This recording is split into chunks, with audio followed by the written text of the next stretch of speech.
The original Alone in the Dark was released in 1992. It is also called the granddaddy of survival horror games, since it really was the first one.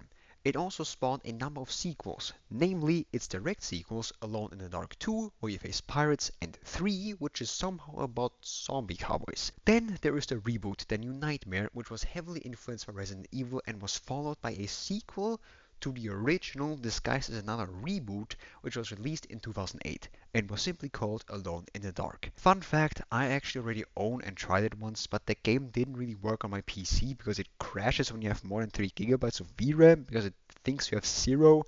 So I tried it on my old laptop and it had really confusing controls, but it was also kinda awesome in a weird way. Give me my stone! I don't have your stone, and fuck you anyway! I did never finish it, so I do kind of still want to try it someday. 7 years later, in 2015, we got the most horrifying game in the series.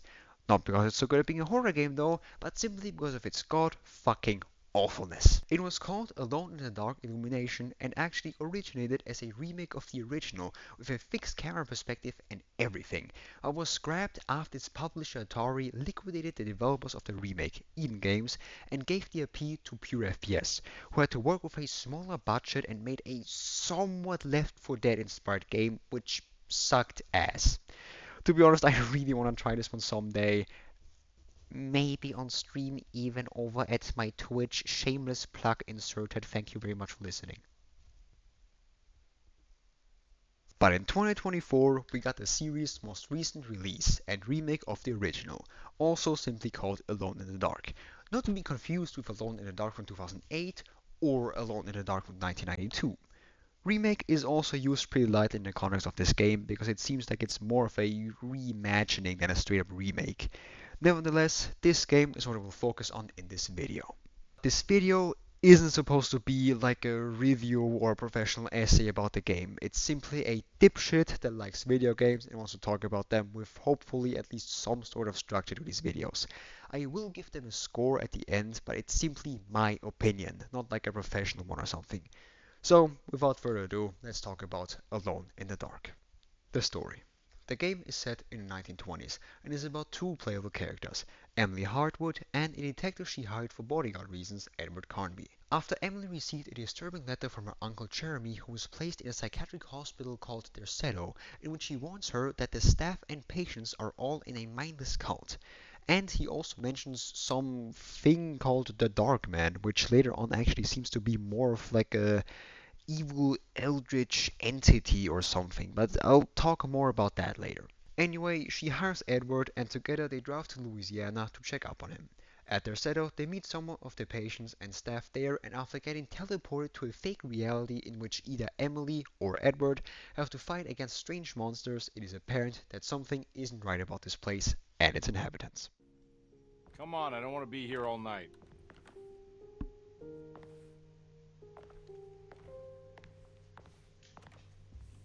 Detective Carnby? Where did...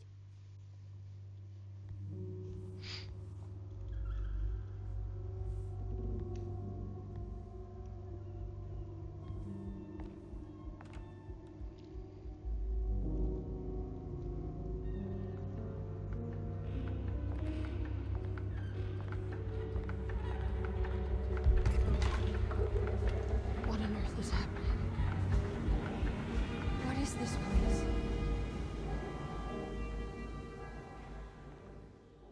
You can choose to play as either Edward or Emily, and I first played as Edward since I really like David Harbour, who plays him in this game. But because I only recorded half of Edward's campaign and the footage is at like 20 FPS, which I wasn't aware of the recording, most of what you'll see is Emily's campaign. Sorry for the inconvenience. But I'll talk more about the story later, because first I want to focus on the game's worst aspect, the gameplay. Its gameplay is actually quite simple, and at least to me seems a little The Last of Us inspired.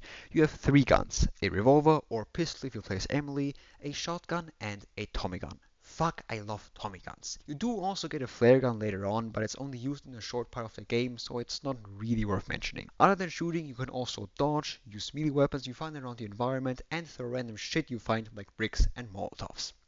these last two are the reasons why I said it's a little The Last of Us inspired. Because the melee weapons will break after some use and the throwables are also kinda similar.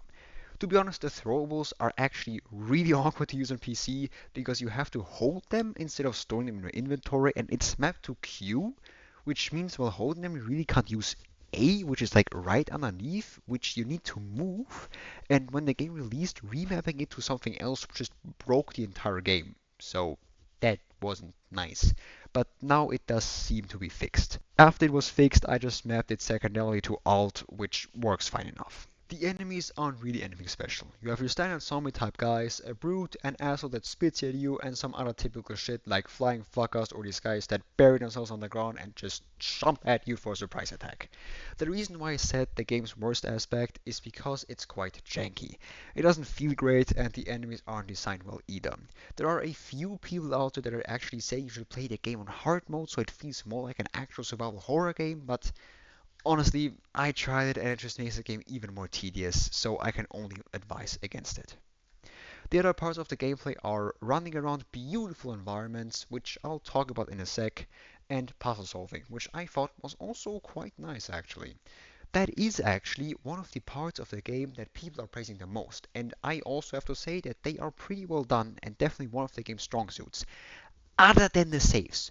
Those are fucking bullshit. You see, the way that saves work is that, for example, if you have the numbers 4, 3, and 6, you go 4 to the right, 3 to the left, and 6 to the right.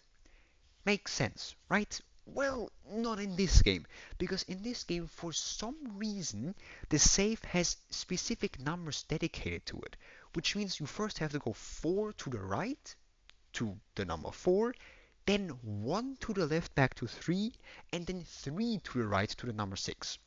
I don't know why they did this, and it really fucking confused me to the point where I actually only understood it in the second campaign, but yeah, it didn't break the experience or anything, it's just a little thing that is somewhat annoying, and I read online that many people complained about it, so yeah. The game also has collectibles called lagniaps, if that is how you say that, which are completely optional other than one in the beginning because you need to complete a specific set of them to unlock the shotgun. Since I did just talk about the gameplay, I guess I'll also just talk about the technical issues real quick. The game overall ran fine enough, but there were some huge audio cracking issues in some areas, and it especially was god fucking awful in Edward's final boss. I saw two enemies being stuck on top of somewhere they shouldn't even be on top of, and I myself got stuck twice. Which coincidentally both times was in some unique parts of the game to the different campaigns. So yeah, funny coincidence I guess. No. No. No. Oh, come on. Okay. And as I mentioned, when the game was released, remapping throwables broke the entire thing, but it seems like that's fixed now, so yeah, it's not really an issue anymore, but I still think it's worth mentioning. The environments. The environments in this game are simply amazing. They are incredibly varied. You have their Seto, in which you spend your time between these fake reality segments, the French quarters, which are surrounded by a dense fog somewhat similar to Silent Hill, a graveyard, a swamp area with this oil rig in the back that has crows circling around it, a sunken desert temple, World War I trenches, which are exclusive to Emily's campaign, a snow area during a sandstorm, so I think you can say that there really is something for everyone. And these places aren't only varied but also fucking beautiful and have a great atmosphere surrounding them. Story the second. Before I even start, I'm just gonna say that a lot of the stuff I'm saying here is pure speculation, from others on the internet and me. The game doesn't really give many answers, so you're just left to guess sometimes, and this is what I found to make the most sense.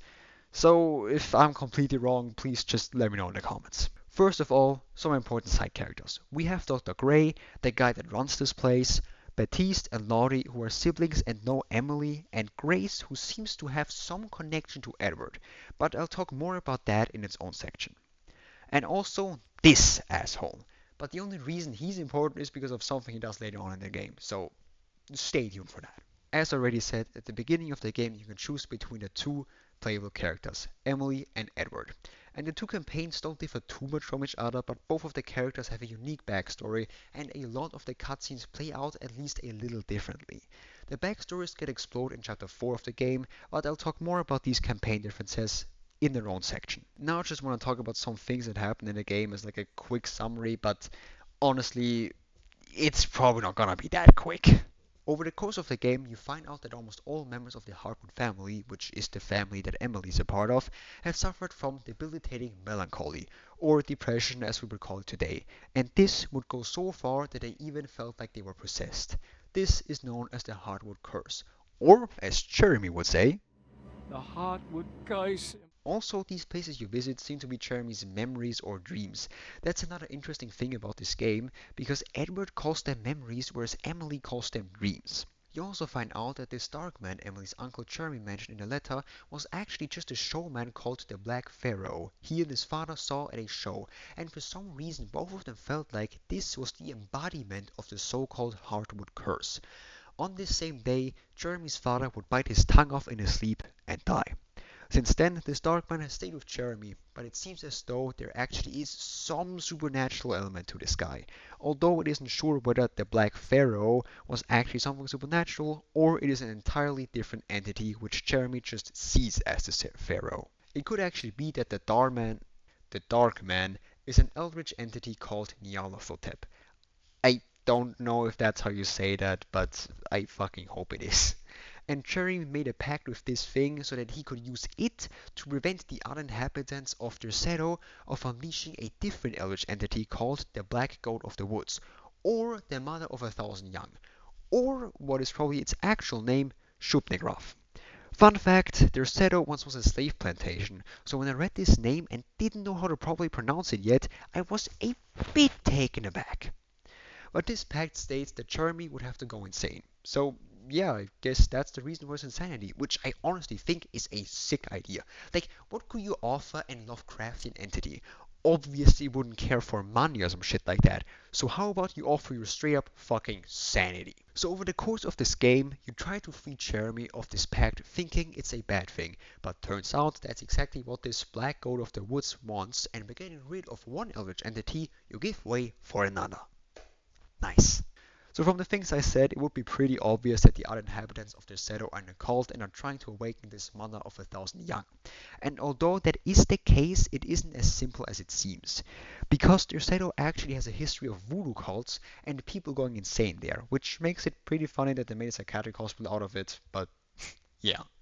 And that is most likely what happened to the people there. Something interesting to note is, when I started the game as Edward, when going close to this tree, which has been here since before the set was even built, you can hear some like dark whispers, which is probably what causes the insanity and makes people start this cult that tries to resurrect this black goat. But in Emily's campaign, there was nothing there, and that might just be exactly why Jeremy is the only one at Derceto who isn't manipulated by this black goat, since his whole family, including Emily, have been afflicted by this Heartwood curse of theirs, which might just be the result of this Nyarlathotep, or Darkman. Holy fuck, I really hope that it's possible to follow my insane ramblings here. Maybe I myself have been affected with the Heartwood curse, who knows, but hey, I hope you can follow this shit I'm talking about here. So yeah, how do you even get Jeremy out of this pact with the Darkman? Well, you make him not be insane anymore, since that is the only thing stated in the contract. And how will you do that when therapy doesn't seem to work? Fucking exactly, a lobotomy. I'm not fucking with you. You actually lobotomize the poor guy. On accident. Because, you see, there is this boss fight, voiced by Yuri Lowenthal, by the way, who is the voice actor of one of the two Spideys in the new Spider-Man games. And at the end of the fight, you stab him with this ancient dagger you found, which has been used to disperse evil or something in the past, through the eye. And turns out that somehow you actually had Jeremy in front of you when you did that. And yeah, you lobotomized the poor fucker. On accident! So, with the Darkman finally gone, the other inhabitants at the Derceto can finally do what they wanted to do this whole time, unleash the Mother of 1,000 Young, which turns out was this fucking tree all along. But typical to all cults and evil eldritch entities, But typical to all cults and evil eldritch entities, it requires a sacrifice. So, of course, they sacrifice the child, because all the others are fucking pussies. And this child, Grace, is actually just fully down for it. Even to the point of fighting Emily when she tries to save her. So, I mean, yeah, who are we to intervene, right? But this is when this motherfucker becomes important, because he is actually the guy that tries to fucking hang her. Get over here! Fucking save the kid! Fuck him! He so fucking deserved that. But of course, we save the kid, the black goat goes on a rampage, and we have a final boss fight.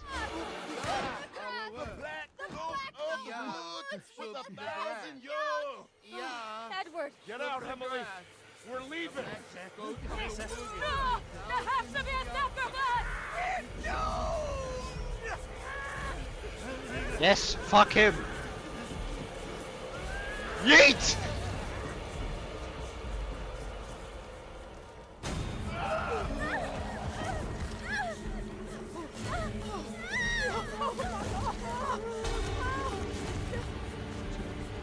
Come with me.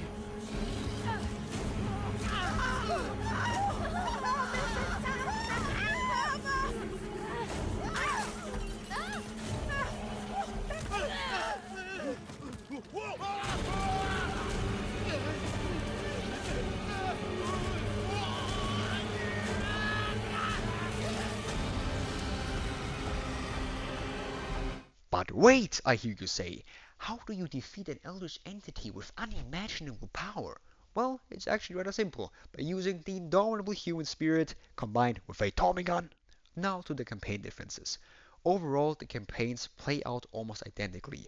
I originally thought you were actually gonna have two different perspectives on the same story, but it seems like it's more or less the same perspective, but you just switch the characters depending on which you play. If you play as Edward, he finds out about the Dark Man and helps Jeremy, and Emily finds out about the cult. But if you play as Emily, it's just the other way around. Another thing I want to mention is that Edward actually kind of adds more to the cutscenes he's in, because he's like a bit clumsy and just funny. He just adds a little bit of a comedic aspect to his cutscenes, whereas Emily just does exactly what she needs to do. For example, there's this part where Emily or Edward escape from this monster that only reappears for Emily later on. And here's Emily's cutscene.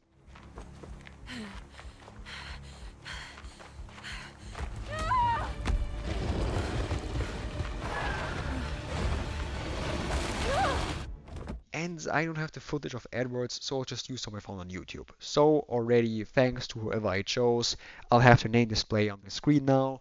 Thank you very much.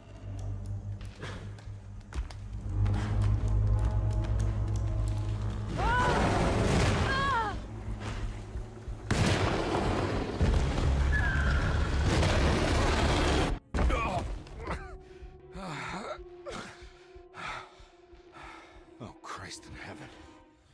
Don't look down, Emily.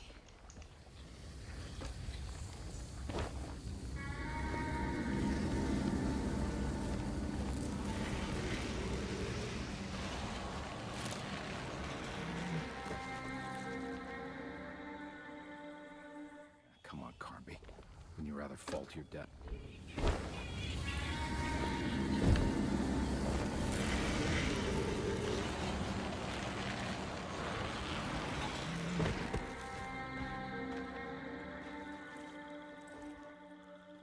As I said, the campaign does play out mostly the same, but most of the cutscenes change at least a little bit. For example, the first time you meet Dr. Gray, he's way more of an asshole in Emily's campaign. If I find out you're treating him badly, I'll be taking him back with me to New Orleans. Really? Is he going to live with you in your tiny garçonniere? That would be a spectacular way to ratify your spinsterhood. Because you are well aware that your father would never let him back in his house. No, I have it. Maybe you can bring him back up north. You've been wanting to move back for quite a few years, haven't you? You always preferred your mother's side of the family. And characters overall react differently to you. Other than Ruth. She's horny for both.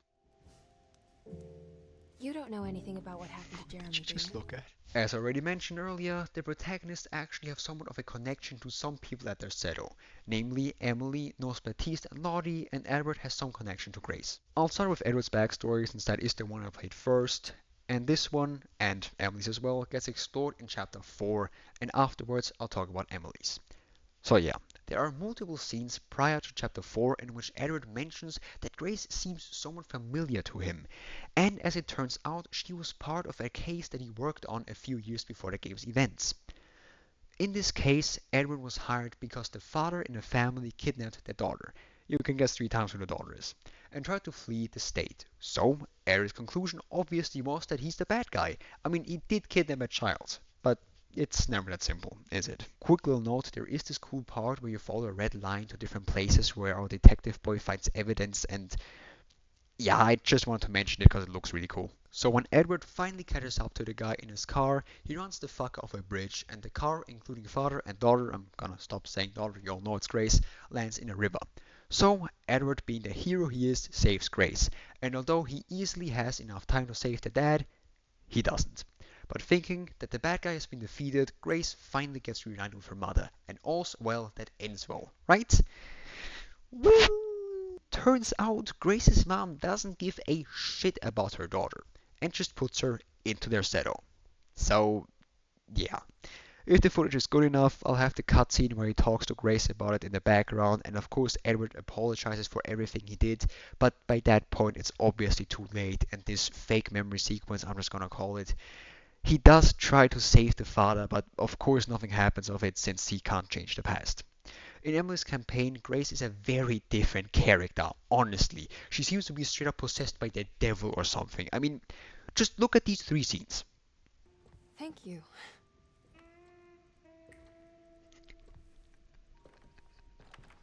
That was fuck you in Strange child language.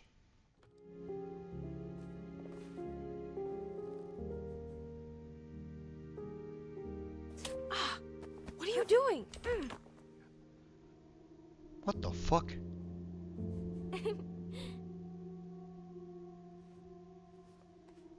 I'm gonna go now.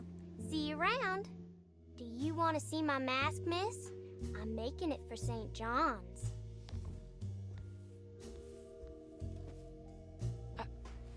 How did you... Is that supposed to be my... Ow! The fuck? You should learn your place, little girl. Why are you acting this way? What did I ever do to you?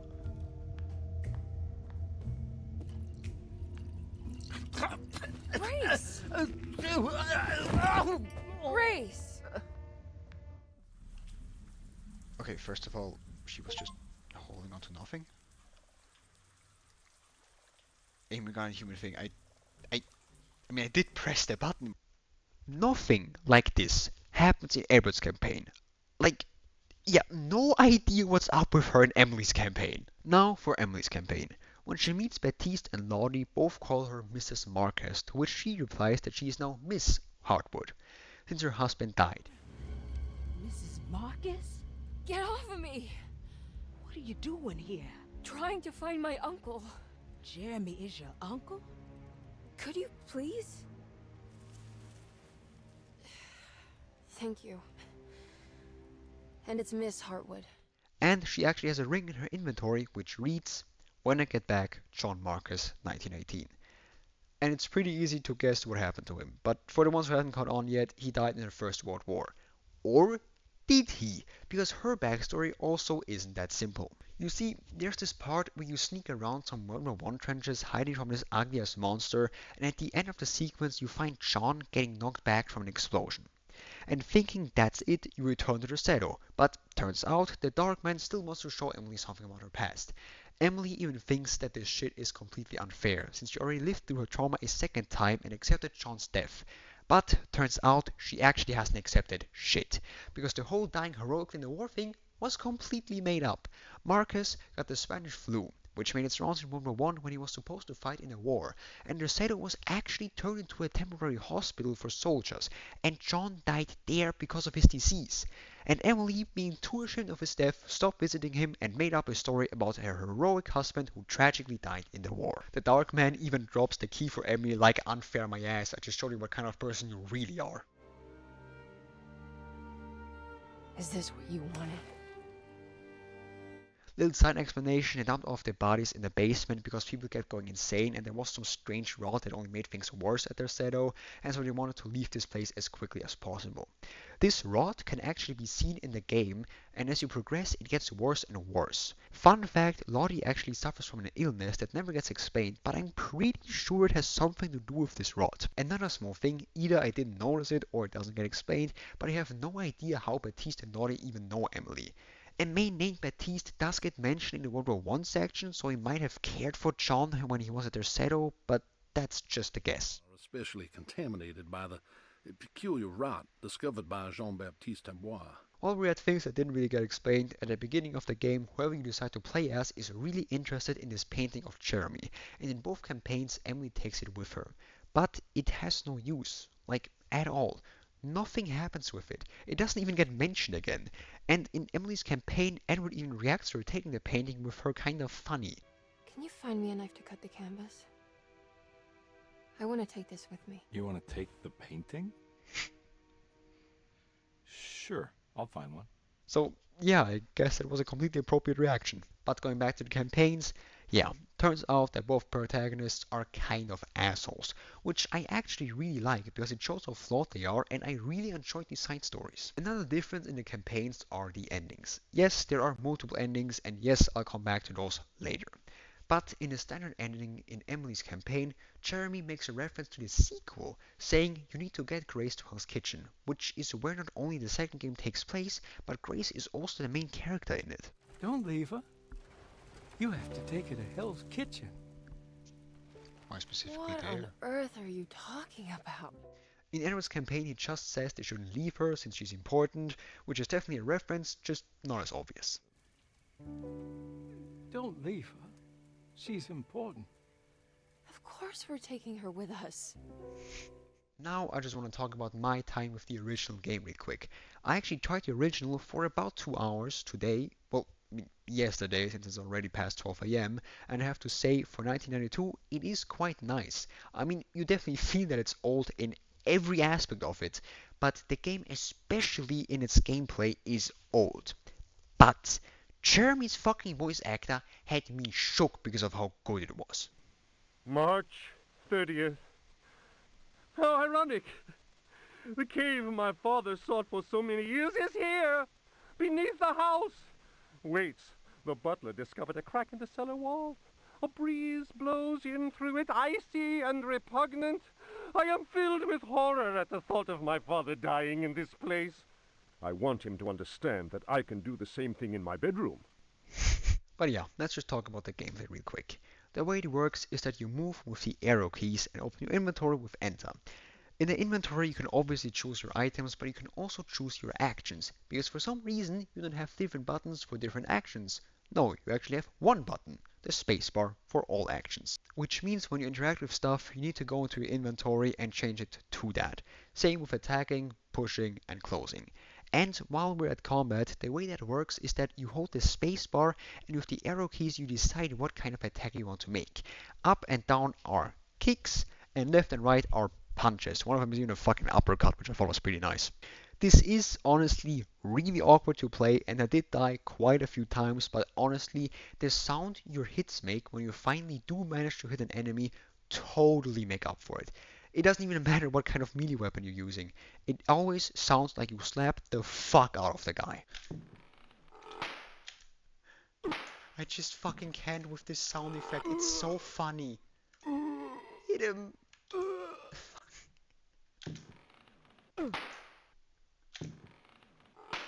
You do also have guns though. Surprisingly enough, one of the first things you actually find is a rifle, but bullets are incredibly scarce, so it's better not to use it straight away. If you even manage to do so at all, because as you see, guns work very similarly to melee weapons. You hold space and use your up and down arrow keys to shoot. Left and right this time is actually to aim, which I like quite a bit, but yeah. The only problem is very often you have to hold down the arrow key for quite a while before the game even registers it as a shot, which means that if you're unlucky enough and there's an enemy close by, you will very likely get hit, which of course is nice. The story is actually quite a bit different. Emily is still Jeremy's niece, but Edward wasn't hired by her. He just went there because an antique store owner hired him to go to the Rosetto, which in this game is Jeremy's house, and check out an old piano, which turns out has a note in it left by Jeremy. And while I'm talking about Jeremy, in the original he actually kills himself before the events of the game, and the whole Heartwood Guys, isn't even a thing. Yes, Jeremy and his father both went insane, but that was for different reasons. The bad guy in this game is a dude who lived in the 17th century called Prext, who built their Rosetto and after he died somehow became one with the building, and has since been fucking with dark forces, and that's how this game's monsters came to be. Fun fact, the 2024 reboot has the Prext Shipping Company as a location in the game, which has to be a nod to this guy. Craig's Shipping Company. According to the book in the Great Library, they assisted a showman performing somewhere in New Orleans. There was a part in this game where there are these two guys that are protecting a staircase, and I tried to just kill them and even found a way to hit them and then just run away quickly now so that I wouldn't get hit myself.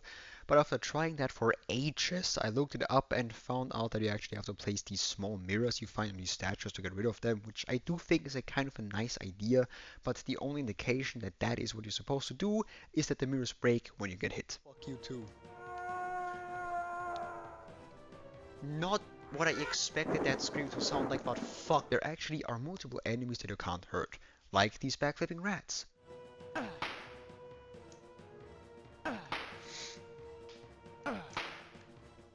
Or this backflipping pirate.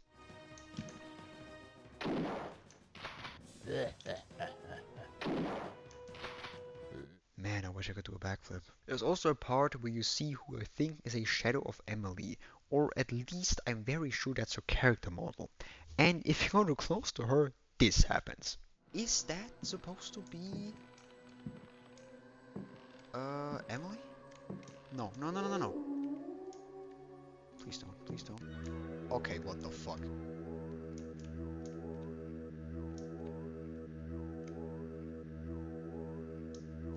Oh, what the fuck?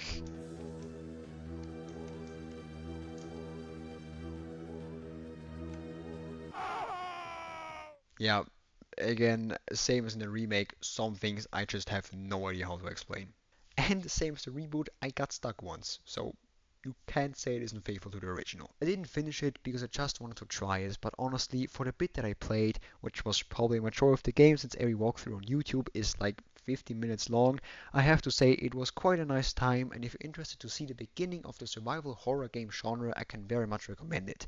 You just have to remember that it still is a game from 1992 and it does control quite mehly. So, it's been about 2 months since I recorded the other stuff, that's why my hair looks like that, but I come bearing bad news. Pieces Interactive, the developers of the Alone in the Dark remake, have been shut down. They've been shut down by their parent company. They are called Embracer, and the problem with Embracer is that if you don't know, back in 2021 I think, they went on a spending spree and bought so many developers, and pretty soon after apparently, or it seems like to me, they noticed they don't actually have that much money.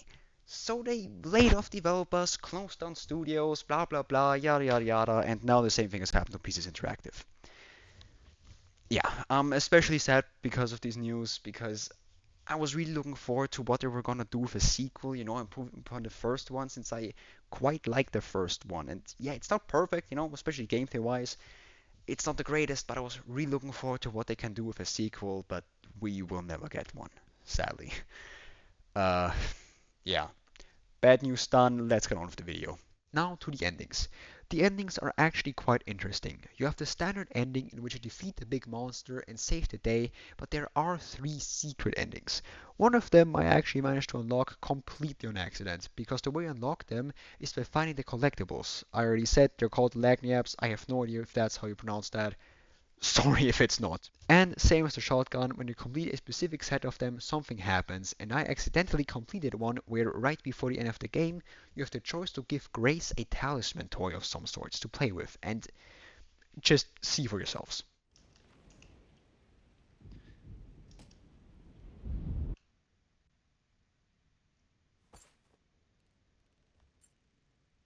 Huh?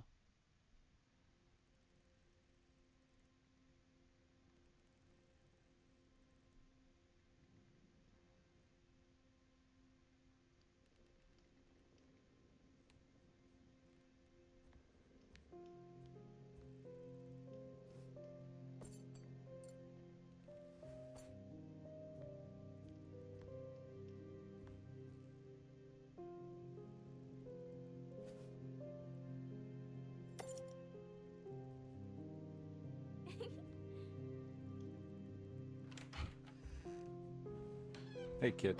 What are you up to? Nothing much. Yeah? Anything I'm gonna have to pay for? You're bored, aren't you? Yeah, I can tell. You wanna see if we can tear your mother away from the play? Can you believe they're still going? It's been hours. You forgot this. Well, I just didn't want you to think we had abandoned you in there. Can we go home?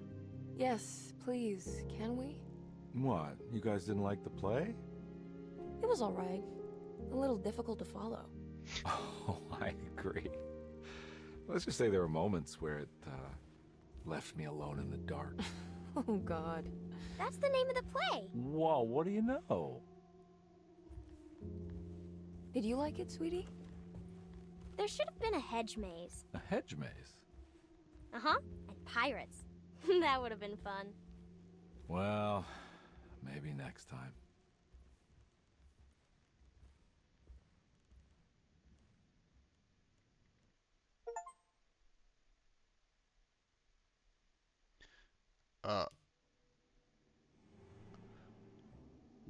Wait, did I just unlock a secret ending by accident? Wait, what the fuck? So, yeah, my guess is that Grace basically used this talisman to change reality or something and turn it all into a play like that and made Aaron and Emily her parents, but honestly, your guess is as good as mine. But that leaves two endings, which are both considered to be bad endings. Edward's is somewhat simple because he basically just joins the cult, and David Harbour, the actor portraying him, really gets to shine. So far it's the same. Yeah? Yeah, something with time thingy. Detective, get my uncle out of here. No, Emily. I get it now. She needed me to break the pact. She needed me to bring her Grace. I did everything for her. I just realized I belong here. I'm one of her young. What are you saying?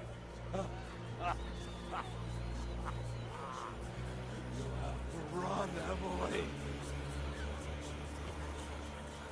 You'll have to run!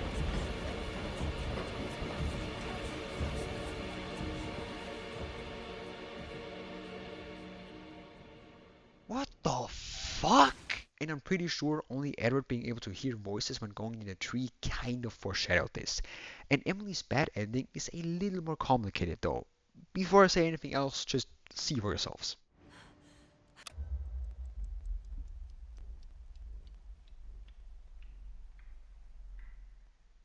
Huh?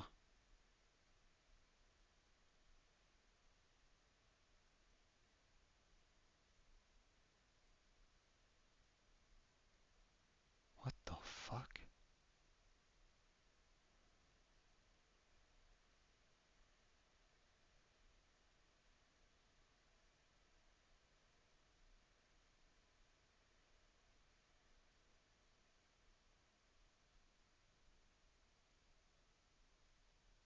Where are you, Emily?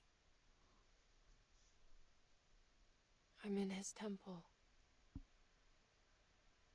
Why? It's what I see when I close my eyes. Are you afraid? No. Not anymore.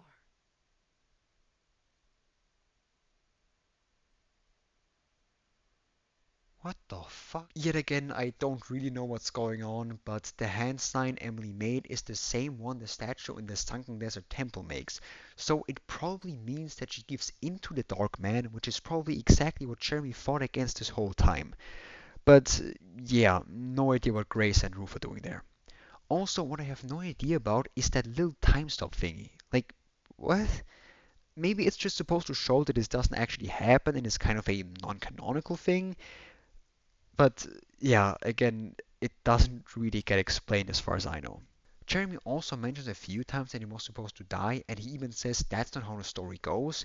And in a secret scene, he even apologizes to the director Frederick Reyno for not killing himself, like he did in the original, which I think is really interesting. What would happen if I refuse? Would the whole world come apart? Or would everything conspire to make a new story? Maybe one where I live.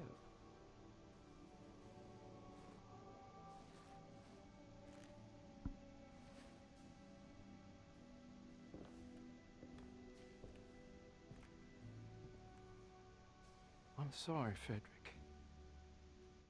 Now for my opinion on the game. Like I said, the gameplay is subpar, but the interesting story, characters, beautifully atmospheric environments, and nice puzzles, other than those fucking saves, totally make up for it. So I'd give the game a 7 out of 10. If the gameplay was better and there weren't so many bugs, it would get an easy 8.